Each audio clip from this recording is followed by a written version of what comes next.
Hello दोस्तों, नमस्कार, सत श्री अकाल, वंदे मातरम। स्वागत करता हूं मैं आपके अपने यूट्यूब चैनल बीके एजुटेक इनो पे। आज हम लोग जीन पियाजे का संज्ञानात्मक विकास का सिद्धांत देखेंगे, कॉग्निटिव डेवलपमेंट थ्योरी देखेंगे जो जीन पियाजे के द्वारा दिया गया है। यह topic CTET, DSSB, army public school, Navodaya and all teacher recruitment exam जहाँ भी पूछे जाएंगे वहाँ पे इसके प्रश्न देखने को मिलेगा। तो आप लोग ध्यानपूर्वक मेरी बातों को सुनेंगे, समझेंगे, जिससे कि आपका जीन पियाजे का संज्ञानात्मक विकास का सिद्धांत से संबंधित सारी बातें आपके समझ में घुस जाए और आप इजीली इनसे जितने भी प्रश्न पूछे जाएंगे उसका जवाब दे सकेंगे। ठीक है दोस्तों, तो चलिए शुरू करते हैं बिना किसी देरी का आज का हमारा टॉपिक। इसमें क्या है कि जीन पियाजे का संज्ञानात्मक विकास का सिद्धांत में पहला प्रश्न है, जीन पियाजे कहाँ के मनोवैज्ञानिक हैं? तो जीन पियाजे एक स्विट्जरलैंड के मनोवैज्ञानिक है। कहाँ के मनोवैज्ञानिक है? स्विट्जरलैंड के मनोवैज्ञानिक है। ये प्रश्न 2011 के सीटेट में पूछे गए प्रश्नों में से एक प्रश्न है। ये पूछा गया था कि जीन पियाजे कहाँ के मनोवैज्ञानिक हैं? तो जीन पियाजे एक स्विट्जरलैंड के मनोवैज्ञानिक है। यहाँ तक क्लियर? चलिए अगला देख लेते हैं हम लोग। यह एक रचनावादी मनोवैज्ञानिक है। यह कैसे मनोवैज्ञानिक है? यह एक रचनावादी मनोवैज्ञानिक है। रचनावादियों को इंग्लिश में क्या कहते हैं? कंस्ट्रक्टिविज्म कहते हैं। क्या कहते हैं? कंस्ट्रक्टिविज्म कहते हैं। आप लोग इंग्लिश नाम याद रखेंगे। जितने भी छात्र हैं मेरे वीडियो को देख रहे हैं उनसे अनुरोध रहेगा कि आप लोग इंग्लिश का सारे लेटर को याद रखेंगे, जिससे कि हिंदी में जो है नाम बदल बदल के आ सकता है। जैसे यहाँ पे रचनावादी है, आपसे पूछ देगा संरचनावादी कौन है, तो आप वहाँ पे कंफ्यूज कर जाओगे। लेकिन इंग्लिश में सेम नाम रहेगा, कंस्ट्रक्टिविज्म है यहाँ, तो हर जगह कंस्ट्रक्टिविज्म ही रहेगा, इसीलिए आपको इंग्लिश नाम याद रखना है। ठीक है, चलिए ये कैसे मनोवैज्ञानिक है? रचनावादी मनोवैज्ञानिक है। चलिए अगला प्रश्न देख लेते हम लोग। अगला क्या कह रहा है? इसका जन्म कब हुआ था? तो इसका जन्म 1896 ईस्वी में हुआ था। जीन पियाजे का जन्म कब हुआ था? 1896 ईस्वी में हुआ था। और इसकी मृत्यु कब हुई थी? 1990 ईस्वी में हुआ था। ठीक है, चार बातों सीखे। एक बात था जीन पियाजे कहाँ के मनोवैज्ञानिक है? तो जीन पियाजे स्विट्जरलैंड के मनोवैज्ञानिक है। दूसरा, जीन पियाजे कैसे मनोवैज्ञानिक है? व्यवहारवादी या रचनावादी, बिहेवियरिज्म या कंस्ट्रक्टिविज्म। तो ये कैसे मनोवैज्ञानिक है? कंस्ट्रक्टिविज्म मनोवैज्ञानिक है, रचनावादी मनोवैज्ञानिक है। इसका जन्म कब हुआ था? 1896 ईस्वी में हुआ था। इसकी मृत्यु कब हुई थी? 1990 ईस्वी में। ये सब जीन पियाजे का बेसिक बात था जिसको आपको जानना अति आवश्यक था। ठीक है, यहाँ से भी प्रश्न देखने को मिलता है, इसीलिए मैंने इन सारे प्रश्नों को इंक्लूड किया इसमें। यहाँ तक क्लियर? चलिए आगे देखते हैं क्या कहता है इसके बारे में, जीन पियाजे महोदय के बारे में। जीन पियाजे साहब जो है इन्होंने संज्ञानात्मक विकास का सिद्धांत दिया। जीन पियाजे साहब किसका सिद्धांत दिया? जीन पियाजे साहब संज्ञानात्मक विकास का सिद्धांत दिया, जिसको इंग्लिश में कॉग्निटिव डेवलपमेंट थ्योरी कहते हैं। इसमें समझाने वाली कोई बात नहीं है, जो समझाने वाली बात होगी वहाँ पे मैं आप लोग को अवश्य समझा दूंगा। क्योंकि ये जीन पियाजे से बात है तो ये आपको याद रखना ही है, समझना ही है। ठीक है, इसीलिए इसको समझिए। इन्होंने कौन सा सिद्धांत दिया? तो इन्होंने संज्ञानात्मक विकास का सिद्धांत दिया। कौन? जीन पियाजे साहब। इसको इंग्लिश में क्या कहते हैं? कॉग्निटिव डेवलपमेंट थ्योरी कहते हैं। चलिए आगे देखते हैं। ये जो जीन पियाजे साहब संज्ञानात्मक विकास का सिद्धांत दिया है, आगे है, इसके अनुसार बच्चे का बौद्धिक विकास क्रमबद्ध तरीके से होता है। किसके अनुसार? तो जीन पियाजे साहब के अनुसार। इसके बारे में मैं आपको समझा दूं जिससे कि आपका कंसेप्ट क्लियर हो जाए। जीन पियाजे साहब के अनुसार बच्चे का बौद्धिक विकास जो है क्रमबद्ध तरीके से होता है। ऐसा क्यों होता है? ऐसा ये क्यों बात करते हैं कि बच्चे का बौद्धिक विकास क्रमबद्ध तरीके से होता है? क्योंकि जैसे जैसे बच्चा बड़ा होता है वैसे वैसे उसके बुद्धि का विकास होता है। एक छोटा बच्चा अपने आवश्यकताओं की पूर्ति कैसे करता है? अपने भावात्मक पक्ष के माध्यम से करता है, अफेक्टिव डोमेन्स के माध्यम से करता है। अफेक्टिव डोमेन क्या होता है? भावात्मक पक्ष क्या होता है कि बच्चा अपने ज्ञान इंद्रियां के माध्यम से जैसे रोकर बयां करता है कि मुझे भूख लगी है। जब वो रोता है तो उनकी माता समझ जाती है कि बच्चा को भूख लगा और उसे दूध पिलाती है, जिसके माध्यम से उसका भूख शांत हो जाता है। ये अफेक्टिव डोमेन हुआ। ठीक है, तो बच्चा जैसे जैसे बड़ा होगा उससे वैसे वैसे उसका बौद्धिक विकास होगा और वैसे वैसे वे समाज के बारे में सारी बातों को सीख पाएगा। यहाँ तक समझ गए? बच्चे का बौद्धिक विकास कैसे होता है? मतलब आयु के अनुसार होता है। इसीलिए उन्होंने क्या कहा? क्रमबद्ध तरीके से होता है। कौन कहते हैं ऐसा बात? जीन पियाजे साहब। ठीक है, चलिए अगला देखते हैं हम लोग। इसके सिद्धांत को अवस्था का सिद्धांत भी कहा जाता है। किसके सिद्धांत को? जीन पियाजे के सिद्धांत को। क्वेश्चन आएगा अवस्था का सिद्धांत किसने दिया, तो आपको बताना है किसने दिया, जीन पियाजे ने दिया। अवस्था का सिद्धांत किसने दिया? जीन पियाजे ने। अब इसके सिद्धांत को अवस्था का सिद्धांत क्यों कहा जाता है? क्योंकि जीन पियाजे साहब सबसे पहले अपने बच्चे पे प्रयोग किया कि उन्होंने देखा कि उसका बच्चा जैसे जैसे बड़ा हो रहा है वैसे वैसे उसकी बुद्धि में विकास होते जा रहा है, वैसे वैसे वो समाज के बारे में अलग अलग दृष्टिकोण अलग अलग आयु में देता है। इसीलिए उन्होंने इसके सिद्धांत को क्या कहा जाता है? अवस्था का सिद्धांत भी कहा जाता है। ठीक है, चलिए अगला क्वेश्चन देख लेते हैं हम लोग जीन पियाजे साहब के बारे में। जीन पियाजे साहब की जो है अवस्थाएं, वे कौन कौन सी अवस्था है उसके बारे में मैं आपको बता दूं। पहला अवस्था है संवेदी गामक अवस्था। पहला अवस्था क्या है? संवेदी गामक अवस्था, जिसकी अवधि क्या है? 0 से 2 साल है। इसको इंग्लिश में सेंसरी मोटर स्टेज कहते हैं। दूसरा अवस्था है पूर्व संक्रियात्मक अवस्था, जिसकी अवधि 2 से 7 साल है। इसको इंग्लिश में हम लोग क्या कहते हैं? इसको इंग्लिश में प्री ऑपरेशनल स्टेज कहते हैं। इसको इंग्लिश में क्या कहते हैं? प्री ऑपरेशनल स्टेज कहते हैं। इसका तीसरा अवस्था क्या है? मूर्त संक्रियात्मक अवस्था है। इसकी तीसरी अवस्था क्या है? मूर्त संक्रियात्मक अवस्था, जिसकी अवधि क्या है? 7 से 11 वर्ष, और इसको इंग्लिश में क्या कहते हैं? कंक्रीट स्टेज कहते हैं। और चौथा देख लेते हैं इसका कौन सा स्टेज है, तो इसका चौथा है औपचारिक संक्रियात्मक अवस्था। कौन सी अवस्था है? औपचारिक संक्रियात्मक अवस्था, जो 11 से प्लस होता है।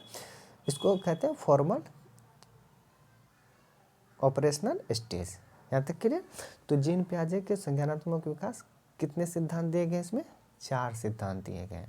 कितने सिद्धांत दिए गए? 4 सिद्धांत। जीन पियाजे साहब कितने सिद्धांत दिए? 4 सिद्धांत दिए। कॉग्निटिव डेवलपमेंट 4 थ्योरी दिए। पहला है इंद्रजामक अवस्था, जिसको सेंसरी मोटर स्टेज कहते हैं। दूसरा है पूर्व संक्रियात्मक अवस्था, जिसको इंग्लिश में क्या कहते हैं? प्री कन्वेंशनल स्टेज कहते हैं। इसकी अवधि क्या है? 2 से 7 साल है। ठीक है। तीसरा क्या है?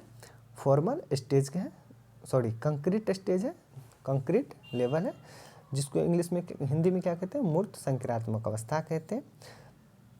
इसकी अवधि क्या है? 0 से 2, 2 से 7 और 7 से 11 वर्ष है। और चौथा क्या है? फॉर्मल ऑपरेशनल स्टेज, जो 11 से प्लस है। यहाँ तक क्लियर? चलिए अगला देखते हैं। मैं इन सारे को एपिसोड 2 में विस्तार से डिस्कस करूँगा। पहले इसमें मैंने बेसिक बात ली है, इसीलिए मैं आपको इतना ही बताता हूँ। जीन पियाजे ने कितने सिद्धांत दिए? 4 सिद्धांत दिए। पहला इंद्रजामक अवस्था, दूसरा पूर्व संक्रियात्मक अवस्था, तीसरा मूर्त संक्रियात्मक अवस्था और चौथा औपचारिक संक्रियात्मक अवस्था। ठीक है, चलिए अगला क्वेश्चन देख लेते हैं हम लोग। अनुकूलन, यहाँ से प्रश्न आते हैं। अनुकूलन किसे कहते हैं, इसके बारे में समझते हैं। कस्टमाइजेशन, वातावरण के अनुसार अपने आप को ढालना अनुकूलन कहलाता है। इसको समझा दूँ ताकि आपका कंसेप्ट पूरी तरह से क्लियर हो जाए। वातावरण के अनुसार अपने आप को ढालना, इसको समझते हैं। जैसे अगर आप बिहार में रहते हैं और बिहार में सरसों के तेल से बने खाने को खाते हैं। किसके बने तेल? सरसों के बने तेल से। और अगर आप केरल में चले जाएं, कहाँ चले जाएं? केरल में चले जाएं, तो केरल में नारियल के तेल से सब्जी बनाकर खिलाया जाता है। तो अगर आपने बिहार में सरसों के तेल से खाना खाया और वही केरल में भी जाके नारियल के तेल से बना खाना खा लिया, तो आपने क्या कर लिया? समावेशन कर लिया, अनुकूलन बना लिया। इसे ही हम लोग क्या कहेंगे? अनुकूलन कहेंगे। यानी कि वातावरण के अनुसार अपने आप को ढाल लिया, जैसा वातावरण था वैसे ढाल लिया। इसीलिए इसको कहा जाता है जैसा देश वैसा भेष। ठीक है, अनुकूलन को हम लोग क्या कह सकते हैं? जैसा देश वैसा भेष। जैसा देश है उसके अनुसार अपना भेष बदल लिए तो अनुकूलन कर लिए। ठीक है, कस्टमाइजेशन कर लिए। इसको समझ गए? चलिए अगला क्वेश्चन देख लेते हैं हम लोग। समावेशन किसे कहते हैं? समावेशन का मतलब पूर्व ज्ञान को नए ज्ञान के साथ जोड़ना समावेशन कहलाता है। पूर्व ज्ञान को नए ज्ञान के साथ जोड़ना क्या कहलाएगा? समावेशन कहलाएगा। इसको समझाने के लिए मैं एक छोटा सा एग्जांपल लेता हूँ। अगर आपने साइकिल चलाना जानते हैं, तो आप साइकिल चलाने जानते हैं, इसके आधार पे ये पूर्व ज्ञान है आपका साइकिल चलाना। और उसी के आधार पे आपने अगर स्कूटी चलाना सीख लिया, स्कूटी चलाने लगे, चूँकि स्कूटी में भी एक्सीलेटर देना होता है और हेल्डिंग सीधा रखिए, गाड़ी चलती। तो पूर्व ज्ञान को नए ज्ञान के साथ जोड़ दिया, यानी कि पूर्व ज्ञान था आपका साइकिल चलाना, उसी के आधार पे आपने क्या चलाना सीख लिया? स्कूटर चलाना सीख लिया। तो आपने समावेशन कर लिया। इसी को हम दूसरे शब्दों में समझ सकते हैं, बिना संशोधन के प्रयोग। ठीक है, इसको क्या कह सकते हैं? बिना संशोधन प्रयोग, यानी कि आपने संशोधन कुछ नहीं किया, बस काम कर लिया। बिना संशोधन प्रयोग अगर आपने कोई काम कर लिया तो उसे क्या कहेंगे? समावेशन कहेंगे। समझाने के लिए मैं बता रहा हूँ, बिना संशोधन प्रयोग यानी कि बिना कुछ किए आपने पीछे के ज्ञान के आधार पर कुछ कर लिया तो उसे समावेशन कहेंगे। यानी कि आपने साइकिल चलाने जानते थे, उसी के आधार पर आपने स्कूटी चलाना सीख लिया तो वो क्या हुआ? समावेशन हो गया। क्लियर? चलिए अगला देख लेते हैं। अगला है समायोजन। इसको समझते हैं। ये दोनों टर्म काफ़ी सीटेट में पूछे जा चुके हैं, इसीलिए मैं आपको विस्तार से इसको समझाने का प्रयास कर रहा हूँ और आप ध्यान से सुनेंगे तो समझ भी जाएंगे। समायोजन है, समायोजन का मतलब है पूर्व ज्ञान या योजना में परिवर्तन करके नए ज्ञान को सीखना समायोजन कहलाता है। यानी कि संशोधन के साथ प्रयोग। क्या? संशोधन के साथ प्रयोग। क्या है? संशोधन के साथ प्रयोग। इसको ये भी कह सकते हैं, यानी कि आपने पूर्व ज्ञान में या योजना में परिवर्तन करके नए ज्ञान को सीखा। अगर आपने स्कूटी चलाना सीख लिया तो उसी के आधार पे आप क्या करेंगे? बाइक चलाने जाएंगे तो बाइक तो चला नहीं पाएंगे, क्योंकि सिर्फ एक्सीलेटर देंगे तो गाड़ी चलेगी नहीं। तो आपने क्या किया कि उसमें योजना में परिवर्तन किया। क्या किया कि आपने क्लच लिया और क्लच लेने के बाद आपने एक्सीलेटर दिया और एक्सीलेटर देने के बाद गियर अगर तोड़ा तो गाड़ी चल पड़ेगी। तो आपने योजना में क्या किया? परिवर्तन किया। क्या परिवर्तन किया? कि आपने गियर तोड़ा और दूसरा क्या किया? क्लच लिया, क्लच को धीरे धीरे छोड़ा और एक्सीलेटर को धीरे धीरे दिया, गाड़ी चल पड़ी। इस प्रकार आपने समायोजन कर लिया। यानी कि संशोधन में क्या किया? संशोधन के साथ प्रयोग किया, यानी कि कुछ परिवर्तन करके आपने उन चीज़ों को सीख लिया तो वो क्या कहलाएगा? समायोजन कहलाएगा। यहाँ तक क्लियर? चलिए अगला प्रश्न देख लेते हैं हम लोग। क्या है? स्कीमा है। स्कीमा के बारे में देखते हैं। हमारे मस्तिष्क में, यानी कि हमारे मस्तिष्क में विभिन्न प्रकार के जो ज्ञान एक क्रमबद्ध रूप से व्यवस्थित रहती है उसे स्कीमा कहते हैं। हमारे मस्तिष्क में, हमारे मस्तिष्क, ये मान लीजिए क्या है? ये मस्तिष्क है। इसमें जो है विभिन्न प्रकार की जो ज्ञान होती है, विभिन्न प्रकार की जो नॉलेज होती है, वे नॉलेज को आप अगर व्यवस्थित रूप से एक क्रमबद्ध तरीके से रखे हैं तो उसे क्या कहेंगे? स्कीमा कहेंगे। उसे क्या कहेंगे? स्कीमा कहेंगे। स्कीमा को ही हम लोग दूसरा शब्द इसको क्या कह सकते हैं? कार्य योजना कहते हैं। क्या कहते हैं? कार्य योजना। ध्यान से देखिए, अगर स्कीमा नहीं रहे तो वहाँ पे अगर कार्य योजना भी पूछे तो इसका मतलब क्या? स्कीमा ही पूछ रहा है। अब स्कीमा से तात्पर्य क्या? हमारे मस्तिष्क में ज्ञान क्रमबद्ध रूप से मतलब क्या? इसको समझाने के लिए मैं आपके पास कुछ उदाहरण प्रस्तुत करता हूँ, जिससे कि आपका कंसेप्ट पूरी तरीक़ा से स्पष्ट हो जाएगा। अगर मैं आपको बोलूँ गाय, तो आपके मस्तिष्क में गाय का फोटो बना। जैसे मैंने कहा बकरी, तो बकरी का आपके मस्तिष्क में क्या बना? फोटो बना। अब जैसे मैं नाम बोल रहा हूँ आपके दिमाग में वैसा फोटो बना रहा है, स्कीमा बना रहा है। जैसे मैंने कहा गधा, तो अगर आपने गधा देखा है तो उसका फोटो बना लिए, अगर नहीं देखा तो नहीं बना पाएंगे। ठीक है? अगर मैं कहूँ मुड़मुड़, तो इस टाइप का आपके मस्तिष्क में कोई स्कीमा नहीं बना, कोई फोटो नहीं बना। तो यानी कि आपने जिस चीज़ को देखा उसका आपका मस्तिष्क एक क्रमबद्ध ढंग से उसको व्यवस्थित करके रखा है। उस जैसे आप उसको देखते हैं आपका मस्तिष्क बताता है कि यह चीज़ तुमने देखा है और उसके बारे में जानकारी दे देता है। यानी कि स्कीमा वही होता है। समझ गए? जिसका हमारे मस्तिष्क में क्रमबद्ध ढंग से ज्ञान व्यवस्थित रूप में रहती है उसे स्कीमा कहते हैं। जैसे जैसे मैंने बकरी कहा तो आपके माइंड में, मस्तिष्क में बकरी का सिंबल आ गया। मैंने गधा कहा, गधा आ गया। घोड़ा कहा, घोड़ा बन गया, क्योंकि इन सारे जानवरों को आपने देखा है और उसका फोटो आपके मस्तिष्क में व्यवस्थित रूप से रखी हुई है। तो उसे हम लोग क्या कहेंगे? स्कीमा। स्कीमा को दूसरे शब्दों में क्या कह सकते हैं? कार्य योजना कह सकते हैं। क्या कह सकते हैं? कार्य योजना कह सकते हैं। यहाँ तक क्लियर? चलिए अगला देखते हैं। अगला क्या है? कंसेप्शन। कंसेप्शन के बारे में समझते हैं। इसके माध्यम से समावेशन और समायोजन के बीच संतुलन रहता है। ठीक है? समावेशन और समायोजन के बीच संतुलन कायम रखता है। किसके द्वारा? कंसेप्शन के माध्यम से। ठीक है? चलिए ये समझ गए होंगे आप लोग। चलिए अगला देखते हैं। अगला क्या है? अगला है विकेंद्रीकरण। इसको समझिए, क्योंकि इससे भी प्रश्न काफ़ी बार सीटेट में पूछे जा चुके हैं। विकेंद्रीकरण क्या है? एक ही समस्या को अलग अलग प्रकार से समझने की योग्यता विकेंद्रीकरण कहलाती है। एक ही समस्या को अलग अलग प्रकार से समझने की योग्यता क्या कहलाएगी? विकेंद्रीकरण कहलाएगी। इसको समझाता हूँ मैं आपको। एक छोटा सा एग्जाम्पल देखिए। अगर मैं आपसे कहूँ कि 4 लिखिए, आप किस किस तरह से 4 लिख सकते हैं? तो आपने क्या किया कि 4 को लिखने के लिए आपने 3 + 1 का प्रयोग किया, 4 पूरा लिया। 2 + 2 का प्रयोग करके आपने 4 पूरा लिया। 5 - 1 का प्रयोग करके 4 पूरा लिया। यानी कि आपने एक ही समस्या को, यानी कि 4 को ही कितने वे से, और बहुत सारा हो सकता है, ETC हो सकता है, आपने एक ही समस्या को अलग अलग प्रकार से निकाल दिए। यानी कि एक ही समस्या को अलग अलग प्रकार से समझ गए कि 3 से भी 4 बनता है, 2 से भी 4 बनता है, 5 में से 1 घटाने से भी 4 बनता है। बहुत सारा एग्जाम्पल है जिसके माध्यम से आपने 4 बना लिया। तो यानी कि एक ही समस्या को अलग अलग प्रकार से समझने की योग्यता को ही क्या कहेंगे, विकेंद्रीकरण कहेंगे। आई होप आप लोग को समझ में आया होगा। विकेंद्रीकरण, एक ही समस्या को अलग अलग प्रकार से समझने की योग्यता क्या कहेंगे, विकेंद्रीकरण कहेंगे।